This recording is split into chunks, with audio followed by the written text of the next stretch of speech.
ভোরবেলা ঘুম ভাঙতেই দেখি মা রান্নাঘরে, চুলে হালকা খোঁপা, হাতে কড়াই, আর মুখে সেই চেনা শান্ত হাসি।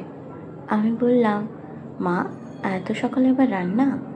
মা হেসে বলল, তোরা ভালো করে খেলে তবেই তো আমার শান্তি।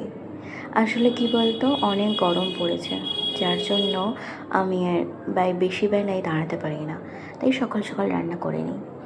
তাই আর কি, তারপর দুজনে মিলে রান্না শুরু করলাম। আমি সবজি কাটছি, মা মশলা দিচ্ছে। মাঝে মাঝে মা বকা দিচ্ছে, এত বড় বড় করে কাটিস কেন সবজি। আর আমি শুধু হেসে যাচ্ছি। রান্নাঘরে সেই গরম ভাব, মায়ের হাতের গন্ধ, আর ছোট ছোট গল্প, এসবের মধ্যে লুকিয়ে থাকে বাড়ির আসল সুখ। আজকে মা আর আমি মিলে আলু ভর্তা, ডাল, চাটনি আর উঁচের ঝাল বানিয়েছিলাম। উঁচের ঝালটা কিন্তু আমার মা দারুণ বানায়। ভিডিওটা কেমন লাগলো অবশ্যই কমেন্ট বক্সে জানিও। Bye bye.